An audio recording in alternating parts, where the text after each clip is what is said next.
Selamat datang di pembelajaran online. Pada kesempatan hari ini saya ingin menyampaikan tentang peta dan pemetaan wilayah. Selanjutnya kita berbicara simbolisasi peta. Jadi kalau kita berbicara di bab awal tadi, membuat peta itu adalah bagaimana sarana kita komunikasi. Dan komunikasi kita melalui peta itu ya dengan simbol-simbol itu tadi. Maka dalam peta itu isinya adalah simbol-simbol sebenarnya. Maka nanti berdasarkan bentuk atau kenampakan geografinya, simbol itu bisa dibedakan menjadi 3. Misalnya ada simbol titik. Kenampakan geografi yang tidak memiliki dimensi atau 0 dimensinya. Seperti titik ketinggian, lokasi kota, pelabuhan, lokasi tambang, dan lain-lain. Itu biasanya di peta disimbolkan dengan tanda titik. Jadi yang tidak memiliki dimensi, 0 dimensinya. Tidak ada bentuknya. Kemudian ada yang kedua simbol garis. Jadi kenampakan geografis yang berdimensi 1 dimensi seperti jalan. Jadi jalan itu kan biasanya digambar dengan garis kalau dalam peta. Sungai itu digambar dengan garis. Jalan kereta api, jalur penerbangan, arah angin, dan lain-lain itu biasanya dinyatakan dengan simbol garis. Kemudian yang ketiga simbol area. Kenampakan geografis yang berdimensi 2 dimensi. Jadi kalau 2 dimensi biasanya disampaikan dengan simbol area. Seperti area HPH, area hutan, izin pengelolaan hutan. Kemudian area perkebunan, wilayah administrasi, itu biasanya dinyatakan dengan simbol area. Kalau berdasarkan wujudnya, jadi ini yang kedua itu kita simbolisasi berdasarkan wujudnya.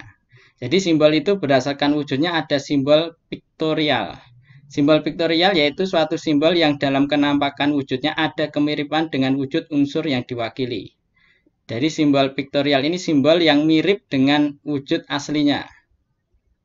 Jadi simbolnya mirip dengan wujud aslinya. Nanti kita akan lihat ilustrasi di slide setelah ini. Bagaimana simbol piktorial ini. Kemudian ada simbol geometrik. Simbol geometrik yaitu simbol yang dalam wujudnya tidak ada kemiripan dengan unsur yang digambarkan. Jadi simbol geometrik ini bisa jadi cuma kotak, segitiga. Itu kan kadang itu kan tidak mencerminkan keadaan di lapangan. Simbol kotak itu apa? Segitiga itu apa? Tapi itulah simbol geometrik. Kemudian ada simbol huruf. Simbol huruf yaitu simbol yang dalam wujudnya berbentuk huruf atau angka. Biasanya diambil dari huruf pertama dan atau kedua dari nama unsur yang digambarkan. Ini adalah ilustrasi dari klasifikasi simbol tadi. Nah, ini ada titik. Tadi kan ada pengelompokan titik, ada garis, ada area. Jadi ini kan modelnya titik. Kemudian ini garis. Model garis. Ini model area. Jadi area. Kayak poligon. Model area. Kemudian ini adalah piktorial. Ke bawah ini piktorial. Artinya apa? Kalau piktorial itu, simbolnya itu mirip dengan aslinya di lapangan. Sekolah itu kan digambarkan gedung. Tapi kalau kita menggunakan simbol geometrik, sekolah itu digambarkan mungkin persegi. Kalau simbol dengan huruf, sekolah cuma digambarkan huruf S. Jadi ini simbol-simbol dalam peta. Kayak pelabuhan, ini digambarkan dengan jangkar. Jadi orang mengerti, oh ini mirip dengan di lapangan, ada jangkar berarti pelabuhan. Tapi ada pula kadang dengan geometrik. Wah, ini pelabuhan saya simbolkan dengan segitiga. Yang dengan huruf ditulis huruf P saja, pelabuhan. Ini untuk mercusuar juga sama. Digambarkan sesuai dengan aslinya di lapangan, gambar mercusuar itu seperti ini. Kalau dengan geometrik, cuma digambarkan lingkaran. Huruf digambarkan M. Garis pun juga sama. Jalan kereta api ini sama, mirip dengan aslinya, ada garis lurus, kemudian dipotong kecil-kecil. Ini sungai, ini mirip dengan aslinya kan sungai seperti ini. Tapi kalau geometrik, batas hutan misalnya digambarkan seperti ini. Deretan rumah cuma digambarkan seperti ini. Dengan huruf batas cuma digambarkan huruf BBBB yang dirangkai. Kemudian area pun juga sama. Piktorial area sawah ya digambar sawah. Area hutan digambar pohon-pohon hutannya. Area kebun digambar kebunnya. Ini piktorial mirip dengan ke lapangan. Geometrik ya ini cuma simbol. Ini persegi, segitiga, tanda silang. Ini sawah, hutan, kebun. Kalau dengan huruf mungkin di area ini cuma ditulis sawah, hutan, kebun. Ya, ini adalah bagaimana penjelasan simbolisasi dalam peta yang sering kita temui atau sering digunakan dalam membuat peta. Selanjutnya kita berbicara tentang skala peta. Skala adalah angka yang menunjukkan perbandingan jarak di peta dengan jarak sebenarnya. Jadi ini definisi dari skala peta. Jenis skala itu ada skala angka. Kalau skala angka berarti misalnya 1:500.000. Jadi setiap 1 cm di dalam peta, itu kalau di lapangan itu jaraknya adalah 500 cm. Jadi skala peta. Dalam ini skala garis. Skala garis itu berupa garis seperti ini. Jadi di sini kita bisa membaca dalam skala garis ini 1 meter, 1 cm. 1 cm di peta ini akan mewakili 5 km di lapangan. Jadi kalau di petanya itu berjaraknya, kalau di peta itu jaraknya misalnya 1 cm, oh berarti di lapangan nanti jaraknya 5 km. Kalau di peta jaraknya 2 km, berarti di lapangan 10 km.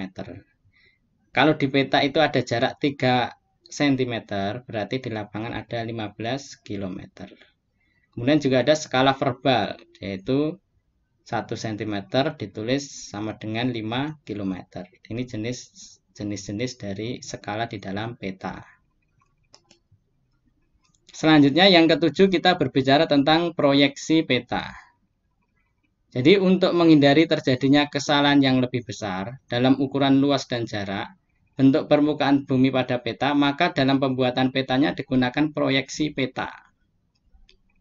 Proyeksi peta adalah teknik pemindahan bentuk permukaan bumi yang lengkung bulat ke bidang datar.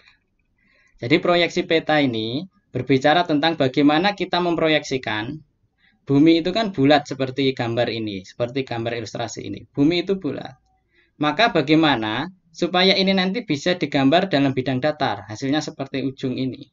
Maka itulah teknik, maka nanti ada teknik bagaimana memproyeksikan bumi yang bulat ini ke dalam bentuk datar. Maka nanti proyeksinya ada yang bentuk silinder, ada yang bentuk datar. Ini adalah bagaimana cara memproyeksikan peta. Jadi pada prinsipnya, proyeksi peta adalah usaha mengubah bentuk bola, jadi bidang lengkung tadi, yang buminya bentuknya lengkung tadi, ke bentuk bidang datar dengan persyaratan. Jadi bentuk yang diubah itu harus tetap. Misalnya di lapangan itu bentuknya adalah lingkaran, maka ketika digambarkan di peta ya harus tetap lingkaran. Jangan nanti menjadi bentuk, jangan berubah menjadi bentuk elips atau persegi atau segitiga. Luasnya juga sama, luasannya harus tetap. Artinya kalau di dalam bumi yang bulat tadi bentuknya, itu luas wilayahnya misalnya 100 hektar, ketika digambarkan itu ya harus juga 100 hektar. Jangan sampai itu nanti luasnya menjadi berubah 120 hektar. Kemudian jarak antar titik itu juga sama. Ketika di permukaan, ketika di dalam bentuk bulat, dalam bentuk bola dengan dalam bentuk datar itu harus sama. Ini adalah prinsip ketika kita memproyeksikan peta dalam bentuk datar. Kemudian klasifikasi bidang proyeksi. Berdasarkan bidang proyeksi yang digunakan, proyeksi peta dapat dibedakan menjadi 3. Jadi bidang proyeksi peta itu bisa bidang datar, yaitu menggunakan bidang datar sebagai bidang proyeksi. Atau dalam kerucut, atau dalam silinder. Seperti halnya contoh dalam gambar di slide yang depan tadi. Jadi bola bumi itu, bumi yang bulat itu bisa diproyeksikan ke dalam kerucut. Bisa ke dalam silinder, bisa ke dalam bidang datar, sesuai ilustrasi yang di depan tadi. Kemudian kalau klasifikasi bidang proyeksi, berdasarkan sumbu simetri sistem proyeksi peta dapat dibagi menjadi 3. Nanti ada proyeksi normal, yaitu apabila sumbu simetri bidang proyeksi berimpit dengan sumbu bumi. Ini proyeksi normal. Kemudian ada proyeksi transversal, yaitu apabila sumbu simetri bidang proyeksi tegak lurus sumbu bumi. Ini proyeksi transversal. Ada proyeksi miring, yaitu apabila sumbu simetri bidang proyeksi membentuk sudut dengan sumbu bumi atau globe. Ini adalah berdasarkan sumbu simetrinya ketika kita membuat proyeksi.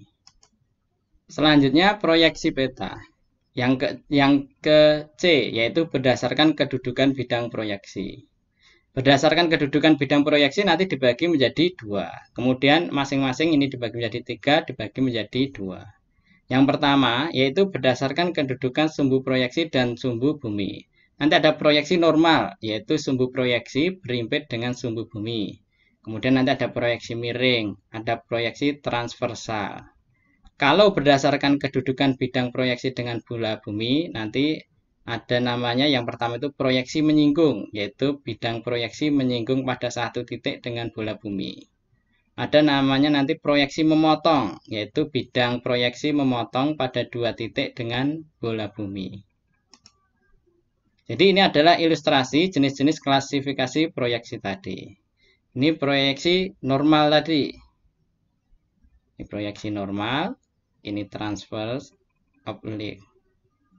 Ini adalah bagaimana teknik-teknik memproyeksikan. Kemudian ini ke silinder. Jadi ini bentuknya silinder. Jadi bumi diproyeksinya kan ke silinder. Ini kerucut. Jadi bumi diproyeksikan ke bidang kerucut.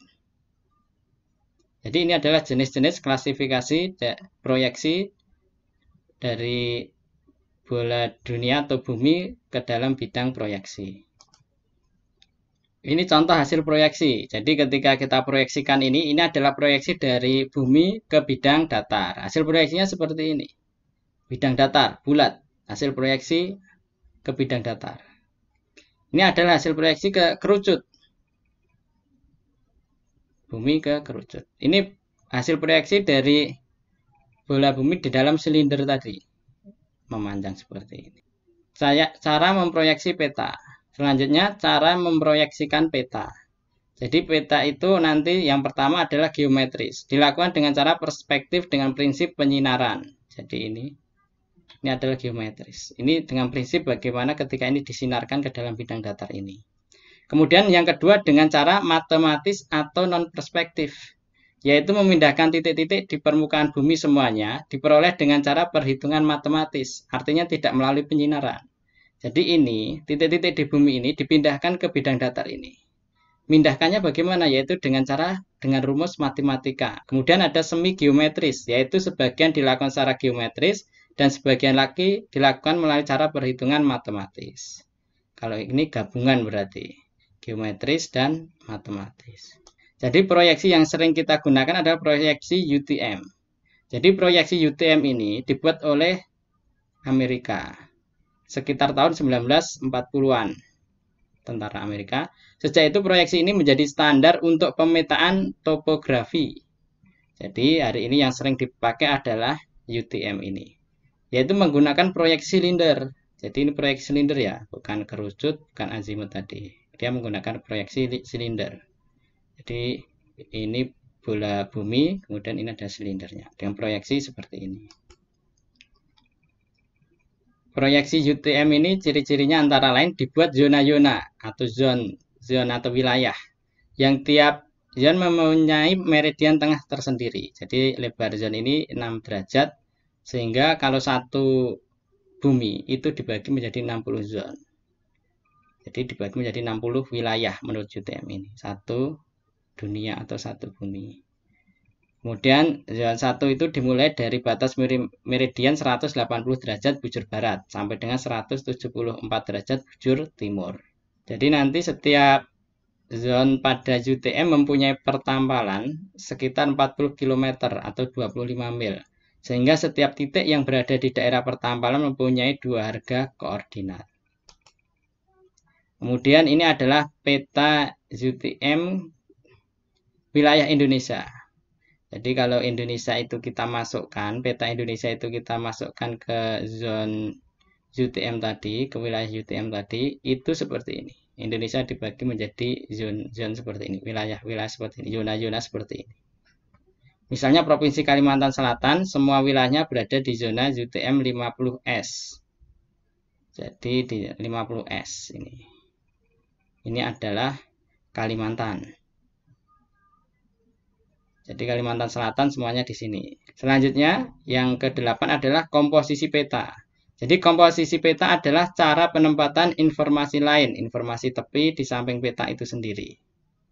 Jadi komposisi peta itu adalah bagaimana kita menempatkan informasi-informasi penting dari suatu peta. Jadi informasi tepi itu misalnya antara lain ada judul peta, skala peta, legenda atau keterangan, garis bujur dan lintang, diagram lokasi atau peta indeks, sumber data, informasi lain yang penting. Selanjutnya kita berbicara syarat peta. Jadi kurang lebih sebenarnya peta itu syaratnya ya diantaranya kalau kita ringkas ya 3 ini. Peta itu tidak boleh membingungkan. Jadi peta itu tadi bagian dari komunikasi kita. Jangan sampai peta kita itu membingungkan sehingga pesan kita melalui peta itu tidak sampai. Jadi peta itu harus dengan mudah dapat dimengerti atau ditangkap maknanya oleh si pemakai peta. Kemudian ketika membuat peta, yang kedua, peta itu harus memberikan gambaran yang sebenarnya. Ini berarti peta itu harus cukup teliti sesuai dengan tujuannya. Jadi petanya itu harus akurat. Jangan sampai kita menggambar di peta itu jaraknya 1 km, ternyata di lapangan jaraknya 2 km. Itu harus akurat. Karena peta itu dinilai melalui penglihatan oleh mata, maka tampilan peta hendaknya sedap dipandang, menarik, rapi, dan bersih. Jadi ini terkait dengan konsep pewarnaan, pemilihan warna, dan lain sebagainya. Maka peta harus menarik, rapi, dan bersih.